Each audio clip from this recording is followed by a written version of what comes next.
Hello, Stephen Bosworth. Hello. Hi. Thanks for joining me today. It's really good to have this opportunity to speak to you from Scotland. I know that you are currently in Hanoi, in Vietnam. Yep, Hanoi, yeah. 2 p.m. here in Scotland. What time is it there? It has just gone 9 p.m. Wow. Okay. So we are really speaking across time zones and across the globe. So I wanted to just speak to you today, just in light of global entrepreneurship coming up next week. You and I have known each other for a very long time. We've worked together in different capacities. And I know you're doing some really exciting stuff out there in Vietnam now. And what I wanted to do was just run through some questions about your experience as a creative, and now, although you might not see yourself as a creative entrepreneur. So what we're going to do, we're just going to run through some questions, and we'll be putting these out in front of college students and young people in Scotland who are toying with the idea of pursuing the kind of career that you've had, Steve. So hoping you can give some inspiration today, maybe a bit of advice, and probably tell people where you went right and where you went wrong is also very important. And because making mistakes is a big part of the entrepreneurial process. So just going to rock down through some questions, and yeah, it's going to be good to chat. So from my understanding, you moved out to Vietnam in 2018. Previously, you were working in the UK as a graphic designer, and you've started your own business since you moved overseas. Can you just tell me a little bit about what you're currently doing? Yeah, so currently I'm working under BASK Creative, doing print-based graphic design.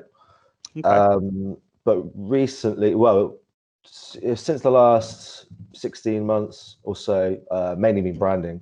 So I've been branding in Vietnam and Cambodia. And as of this year, incorporating the mural side of it. So sort of expanding what I'm doing and what a few of us are doing over here as like a whole package. So yeah, sort of experimenting and just designing and painting at the moment. Yeah. Doing what you love. Doing what I love. Yeah. Doing what you love. Yeah. Awesome. So you mentioned, I'm going to go a little bit off the questions here because you just mentioned it sounded like you were working with other people in amongst this as well. So are you working just on your own, or are you part of a collective, or so tell me a little bit about that? Yeah, so I work alone. So all of my graphic design work, whether it's linked here in Vietnam or in England, is through me, just me. I rarely might outsource an illustration, possibly. But as for the mural side, I do have one person that I work with, depending on the scale of the wall. And that could be from him prepping the wall with me, or it could be that he's actually the lead on one part of the wall. Okay. So on the mural side, I do have a partner in crime as such, and graphic design is solely myself, which is great because that's the way I like it. So it's a good balance at the moment. Yeah. Awesome. So what was it that led you down this route, do you think? Kind of working for yourself rather than, I know you used to be employed as a designer. So what is it that led you to this route rather than going and getting another employment with another agency? I think obviously the obvious part was to travel and sort of leave the country, which was always an itch as I got a little bit older.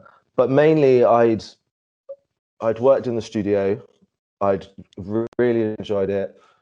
I really enjoyed it, and I was quite comfortable, which wasn't a bad thing. But I was just like, right, I'm going to take this chance. I know I'm not going to design for a little bit, which is fine. And sort of 6 months after leaving, you pick up a first design job. So it was mainly that I thought I was a little bit comfortable at the time, I guess, to put it simply. And I knew I wanted to design still, but I sort of just took a risk and jumped ship. Okay, cool. So it was really that was scratching that itch, getting out of that Do you know what it was actually? It was the last few briefs that I worked on. It was to the point where I was pitching it and doing other stuff, maybe more than actually with my pencil and paper. Right. You know, even more on the Mac and stuff. So it was kind of, there was more responsibility, which, you know, like that could have been the avenue and gone to London. But I was like, no, I'm not ready. I'd rather keep designing. So to design, you know, you've got to stop sometimes.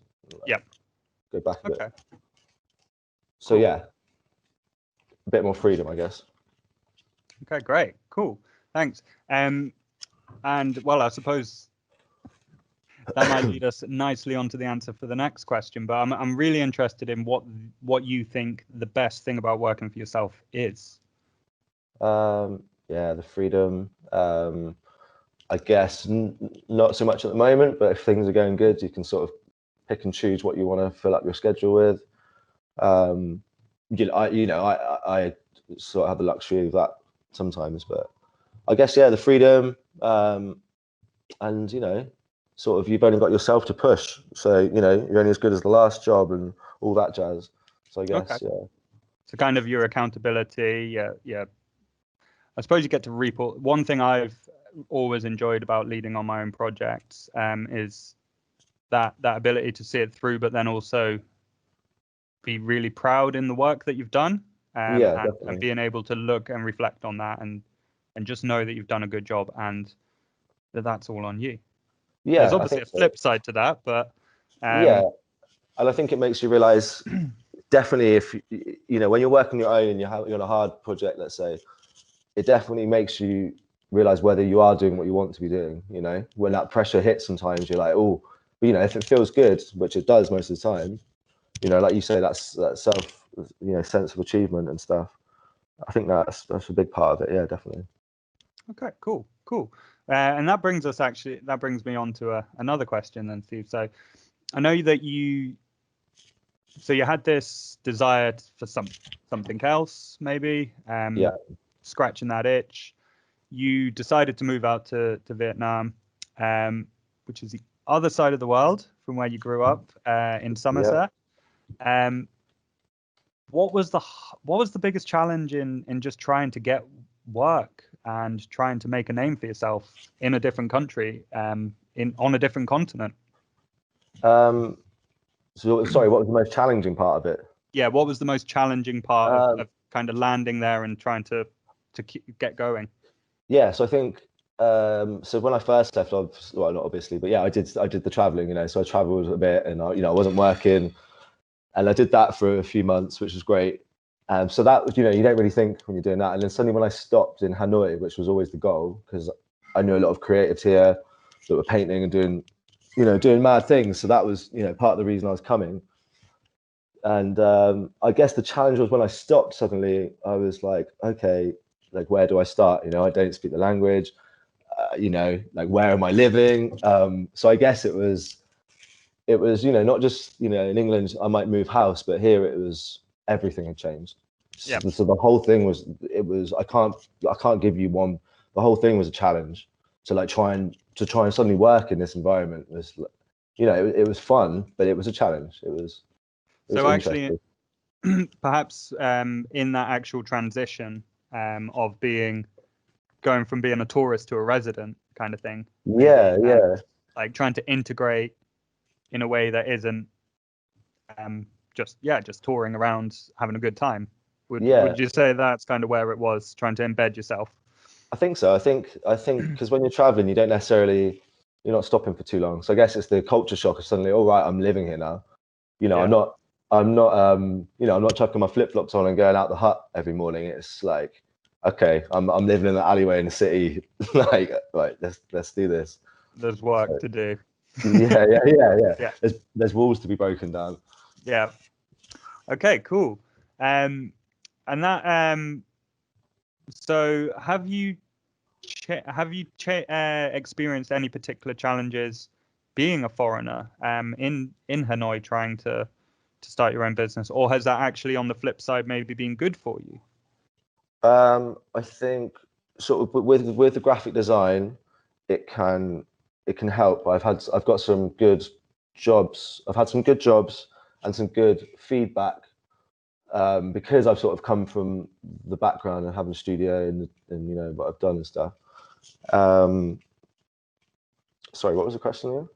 So it's just, as a foreigner, has there been any particular challenges, or even actually ways that it might have helped you? So you've just said there a bit of your, I suppose this kind of Western idealism of your kind of work.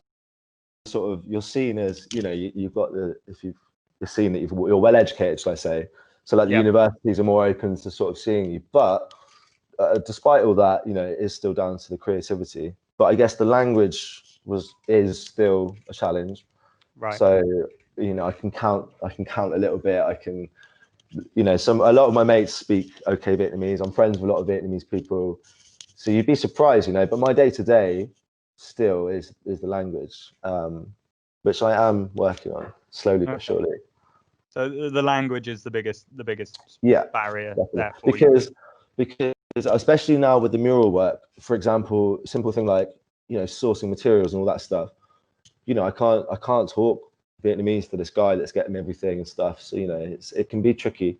You get a lot of the wrong things. Yeah, and potentially you might even be paying over the price for things without knowing. Is that a risk to you? Possibly, yeah. I mean, you're living on a different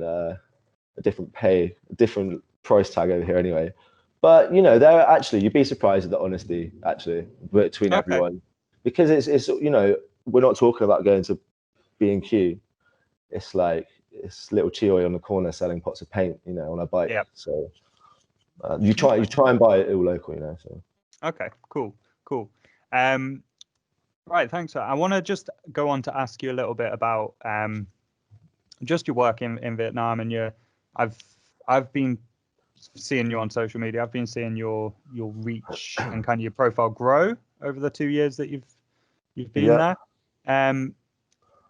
What kind of, can you tell us just a little bit about the kind of people that you're working with? So maybe some of your clients or some of the people that you're collaborating with. Yeah. So some of the branding I've done has been a lot of clubs. So sort of young entrepreneurs. Khmer, you know, when I was in Cambodia, which I'll get to, and then, you know, the Vietnamese. You know, I'm working with some, you know, people my age that are doing mad things. Yeah. Okay, so your main clients are other small businesses in and around. Yeah, they're like the clubs. Yeah, so like new startups. They're still doing stuff, you know, for people at home, all print based. Yeah, and then just sort of, you know, restaurants, shops, could be anything really with the branding. Okay, so yeah, great, cool. So you're working locally, but I picked up there that you're actually still doing jobs back in the UK as well. Yeah, I have bits and bobs come in. Yeah. So you have a truly global reach then. Trying to, yeah. Awesome. Right, and just finally, I just want to ask you a couple of more kind of more businessy questions, I guess, for our viewers. So I just want to ask, it seems like you're doing quite a lot of different work, and so you've diversified the kinds of work that you're doing. Has that been because you wanted to do different types of work, or is it kind of more, are you following the kind of work that's available to you? What do you think's been the driver for you doing different types of work than you were doing when you were in the UK? Yeah, I guess when I got over here, like everyone was painting. There's so many people painting, and then just the people around me. I think like the people I sort of surrounded myself with when I settled straight away have been the main drive for the guy I paint with. You know, we paint. You know, we paint every day. So I guess it's the people that sort of brought this new element in. You know, I love painting, but to actually pursue it now, and you know, to be you know, writing quotes for, you know, sometimes just painting jobs. You know, suddenly it can be a thing on its own as well. But yeah, it's definitely come from people around me, that side of it. Okay, cool. So being open to new opportunities Yeah, and meeting collaborating with people. others. Yeah, like networking. But like they're all my buddies now. It's like, but and then you see what everyone else is up to basically, and you get inspired, and you're like, "Rah, da, da, da, da, da, da." And luckily, I'm around quite a lot of creative people, like on a day-to-day basis, so that helps massively, whether it's music or art and stuff. So Cool. yeah, So that's being a in huge that thing. creative space has really helped. They say I find that, creativity drives creativity, and are you finding that? yeah, we push each other. Like almost to the point where it's taking the piss. We'll take the piss, but it's only because we want each other to be better. Yeah. So yeah, it's Awesome. healthy. It's healthy. Cool. So you've actually answered my, I think you've answered my last question there that I was going to ask about. What do you think has been the main thing that has helped you keep going with your business, especially this year in amidst a global pandemic and pretty hard economic conditions? Yeah, that's a good one because, like, with the graphic design. So let's say, so I was living in Cambodia until January for like a few months painting and stuff. So when I got back, I had like one big design job and then like three lined up, and then they all stopped because of COVID. So that's one time, and that was like February, March, but that was my whole year pretty much. So that Wow. all got postponed, all of them. So two of them are still a thing, hopefully, next year. But so if I was just doing design, I don't know what I'd have done. But the murals kept going. So Okay. through the summer, we painted one in May, in July, September. Uh, just writing a quote for one now. So the murals, and I've only done maybe 3 or 4 medium-sized briefs of graphic design this year. Wow. Okay. So the So murals have kept me going, but I've done my website. I've been polishing up my own design sort of stuff. I've been like reading, relearning, because I'm teaching a little bit as well of the design. okay. So I'm sort of having a weird one. Yeah, weird. Yeah, but Wow. Okay. the painting's kept me going. Okay. Awesome. Right. Well, thanks for that, Steve. That's been really, really useful. I think what I'm going to do is kind of wrap that up. Some really good insight into what's going on in Vietnam. But I would like just to ask you again, and perhaps we can also record this separately as well. But have you got any advice to kind of young, especially graphic designers and creatives? I know I've got some sat in Scotland looking at you right now, thinking, I fancy a go at that. Have you got any advice to them? Yeah, I mean, I'd say try and. I wish I'd studied more of like the craft myself before Okay. sort of going.